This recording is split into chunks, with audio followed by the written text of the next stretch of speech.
హైదరాబాద్లో అర్ధరాత్రి వేళ ఒంటరి మహిళలు తిరిగే పరిస్థితి ఉందా? మహిళలు యువతులు కనిపిస్తే చాలు వస్తావా రేటెంత అని అడిగే పోకిరీలున్నారా? పోకిరీల ఆగడాలకు అడ్డే లేకుండా పోతుందా? మరి పోలీసులు ఏం చేస్తున్నారు? Malkajgiri police commissioner Sumathi secret ఆపరేషన్లో ఏం తేలింది? హైదరాబాద్లో మితిమీరుతున్న పోకిరీల ఆగడాలు, మహిళలు సామాన్యులకు తప్పని ఇబ్బందులు, రోడ్లపై బైక్ల విన్యాసాలు, అర్ధరాత్రి మహిళకు వేధింపులు.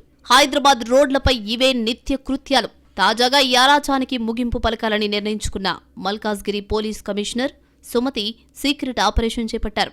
ఆమె చేపట్టిన ఆపరేషన్లో సంచలన విషయాలు వెలుగు చూశాయి. అదే సమయంలో క్షేత్రస్థాయిలో పోలీసుల పనితీరు కూడా తేటతెల్లమైంది. సుమతి చేపట్టిన సీక్రెట్ ఆపరేషన్ హైదరాబాద్లో పోకిరీల ఆగడాలు ఏ రేంజ్లో ఉంటాయనే దానికి ప్రత్యక్ష సాక్ష్యంగా నిలిచింది.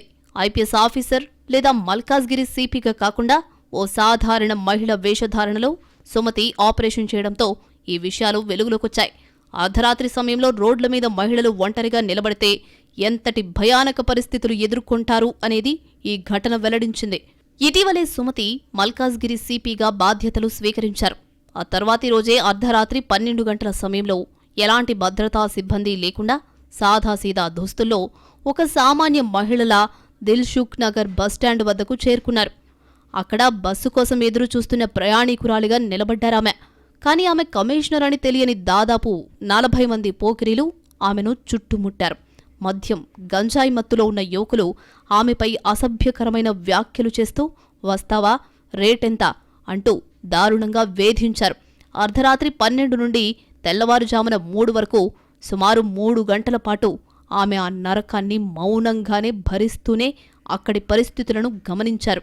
సుమతి అక్కడ ఉన్న సమయంలో క్షేత్రస్థాయిలో పోలీసుల వైఫల్యం కూడా బయటపడింది. ఆమె ఉన్న 3 గంటల పాటు ఆ పరిసరాల్లో ఒక్క పెట్రోలింగ్ వాహనం కూడా కనిపించలేదు.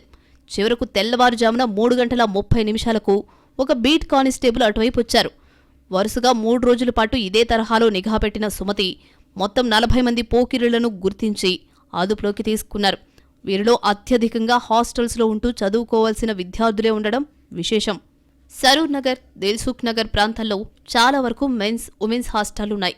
అక్కడ మహిళలు రోజూ ఇలాంటి వేధింపులే ఎదుర్కొంటున్నారు. చాలా వరకు హాస్టళ్లకు సంబంధించిన పోకిరీలే అర్ధరాత్రి రోడ్లపై హంగామా చేస్తున్నట్లు గుర్తించారు పోలీసులు.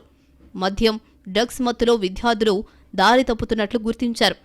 మహిళలు ఒంటరిగా కనిపిస్తే చాలు మృగాల్లా ప్రవర్తిస్తున్నారని కమిషనర్ ఆగ్రహం వ్యక్తం చేశారు. మొత్తంగా 40 మంది నిందితులకు కౌన్సిలింగ్ నిర్వహించడంతో పాటు విధి నిర్వహణలో నిర్లక్ష్యం వహించిన పెట్రోలింగ్ సిబ్బందిపై కూడా ఆమె సీరియస్ అయ్యారు. చివరగా హైదరాబాద్ మల్కాజ్గిరి పరిధిలోని మహిళల భద్రత విషయంలో ఎలాంటి రాజీ పడే ప్రసక్తే లేదని కమిషనర్ సుమతి తేల్చి చెప్పారు. ఇకపై ఇలాంటి ఆపరేషన్లు నిరంతరం కొనసాగుతాయని ఆమె వార్నింగ్ ఇచ్చారు. బాధ్యతలు చేపట్టిన తొలి రోజే ఫీల్డ్లోకి దిగి నేరగాళ్ల ఆట కట్టించిన సుమతి సాహసం ఇప్పుడు అందరి ప్రశంసలు అందుకుంటోంది. ఇలాంటి పోకిరీల ఆట కట్టించాలని ప్రజలు కోరుతున్నారు.